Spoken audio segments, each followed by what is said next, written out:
Happy birthday, Gemini. Welcome to your May 2021 astrological forecast. The sun doesn't move into your sign until the 20th, but the month does start off with Venus in your sign on the 8th, and Mercury, your ruling planet, moves into your sign on the 3rd. So you have these two planets at the beginning of the month, okay, in your first house. The sun is still in Taurus up until like the 19th, right? So it's still in your 12th house. So you're pretty active still behind the scenes, even though you have Venus and Mercury in your first house, which is making you very gabby, kind of. You know, you're in contact more with anyone, but more than likely your friends. A lot of communications going on here with Venus involved. Most of them are pleasant. But I always tell people, you know, when Venus is in your own sign or Venus is in your first house, that's the best time to approach someone who is hard to talk to or who is uncooperative. Approach anybody whose help you may need at this time. Even if it is just like, again, their cooperation or something, or just they're okay, you know, you want them to okay something or other, or be okay with something. When Venus is in your first house, people see like the best side of you. You're far more appealing than you normally are.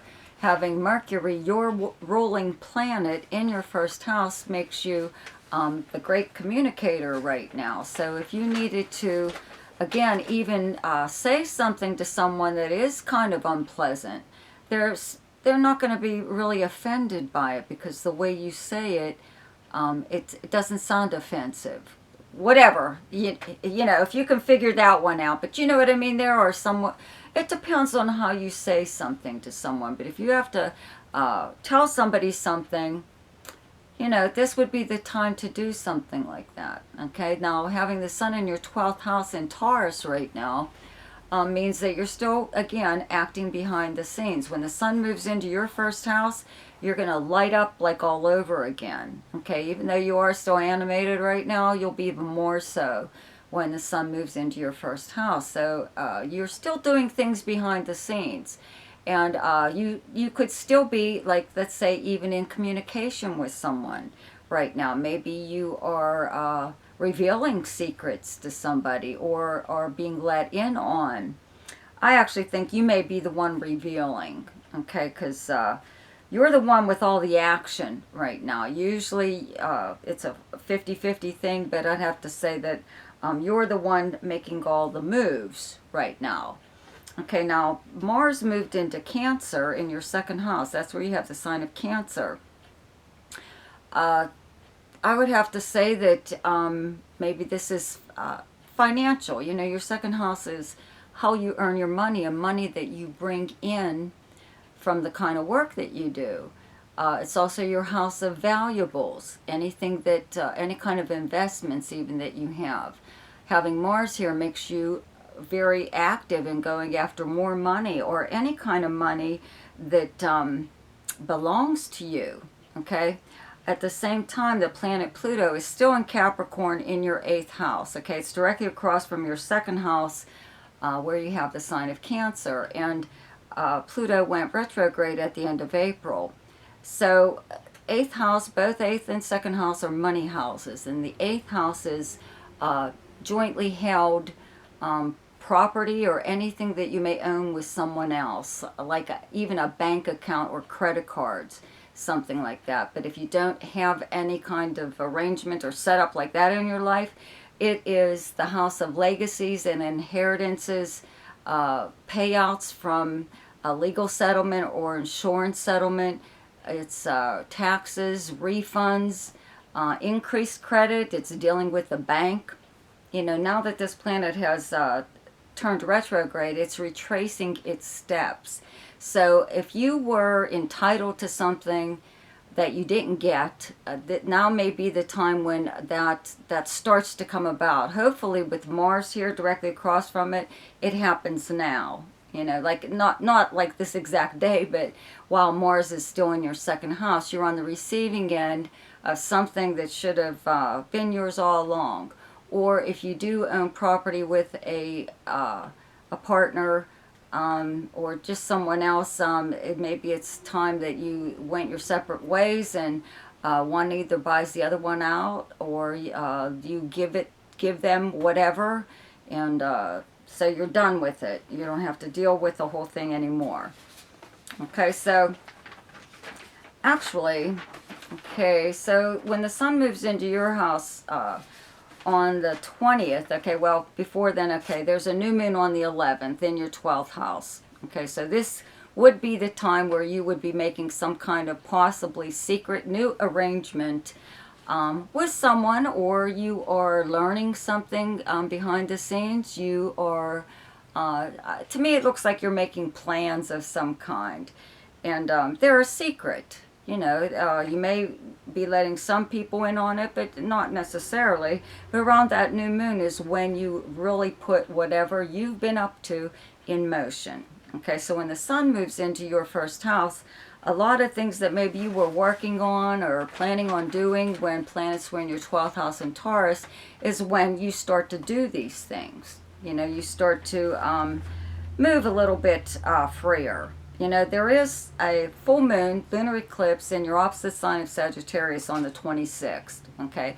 This occurs in your 7th house of your partnerships, your close relationships with a romantic partner, a business partner, or a close friend, or anyone that you're close with. So around that time is when a lot of things come out. That's what full moons do. They bring things to the surface where you can deal with them, and so you don't have to deal with them again, get them out of the way.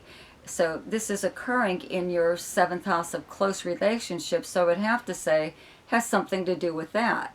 Okay, could even be just a friend, doesn't have to be romantic or any of that. So whatever comes out at this time, though, it's you're trying to clear the air. This is when you would be having some kind of discussion with someone that you're close with, about your relationship, more or less. If you wanted to change anything at this time, this would be the time to do it. Maybe not the best for everyone, you know, maybe it doesn't go so well, but again, you have Venus in your first house, so I think it helps. It helps along the way. Maybe this is the time when you should be careful what you say, you especially. Okay, this whole entire month when Mercury enters your sign, because on the 29th it goes retrograde into next month. So anything that you're saying this month, make sure you're very, very clear and explicit, especially if it's about directions or how you want something done. Okay, something that is a very important detail that makes the whole thing come together, something you can't skim over. It depends on who it is that you're talking to or explaining this to, okay? Because when Mercury turns retrograde, someone or other, or people in general, may review everything that you said to them in May. You know, it's just like they think about it, you know, like, oh, what did they mean about this or that? Or was I supposed to do this? Or, you know, whatever.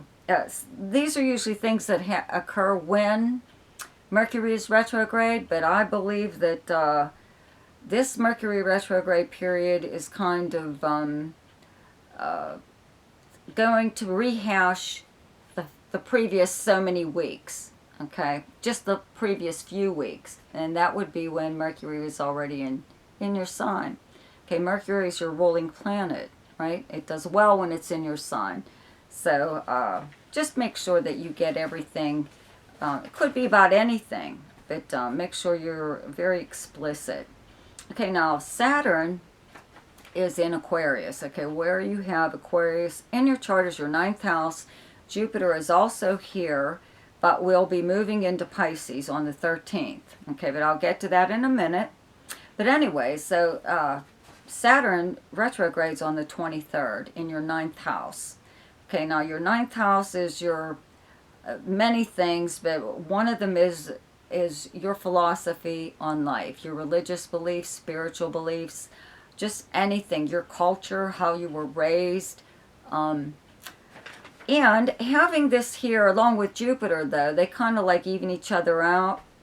But there, all along, may have been someone in your life that, like, I don't want to say taunted you, but like you just, you had nothing in common with them when it came to your opinions or your beliefs, anything. You were like, you know, all you could see was your differences, okay?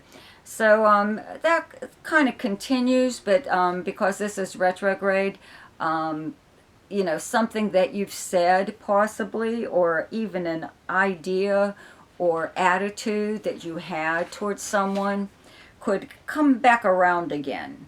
Okay, it doesn't mean that you're going to act on it or voice your opinion on something or other, but you might.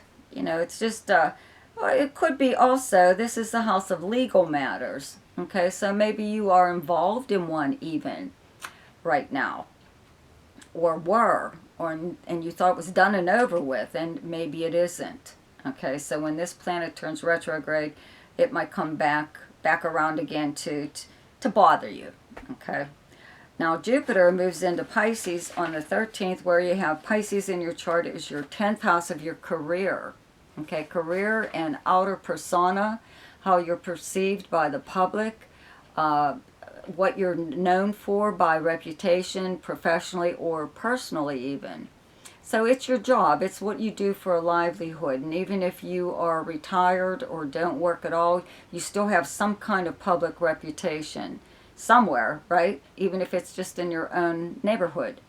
So having Jupiter here, along with Neptune, Neptune's been transiting here for a while, okay, in your 10th house. These two planets together bring about a really dreamy quality kind of to you, to your persona.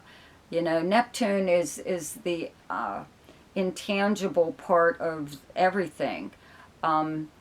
It's, and Jupiter, actually Jupiter is a co-ruler of the sign Pisces. Okay, so it does really well here. It is the ruling planet of Sagittarius, known for, but it's also co-ruler of Pisces. So both of these planets do really, really well together, but it's a very spiritual kind of thing.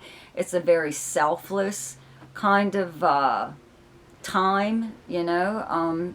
In your 10th house, I can't see you like giving way to someone, let's say like a colleague or a mentor, you know, letting them, I don't know, take credit for your work, or letting them have the position that you had your eye on, because you're being selfless, or, you know, you like whatever. This is very brief, okay? This planet moves into Pisces fully at the end of December, so it's just here from May 13th till July 28th, so it'll give you an idea of what to expect, but you can't, like, you know, you can't let people walk all over you, because they're appealing to your you know, higher self or something like that, and expect you to step aside. As far as your public persona goes, though, this brings about a dreamy, like movie star quality to you. Okay, that's how people kind of view you with these two planets together in your 10th house. It's, you know, you'd look great on film. Let's put it that way. So, let me see what else we have here. I think that's pretty much it. Yes. Okay, well, the best time to do something each month is when the moon is in your own sign, and the moon is in Gemini on the 12th, 13th, and 14th. The best time to lay low is when the moon is in your opposite sign, and your opposite sign is Sagittarius, and those dates are the 26th and 27th. The best time for romance, recreation, creativity, fun, any kind of speculation or gambling, and anything to do with children is the 7th, 8th, 9th, 22nd, and 23rd.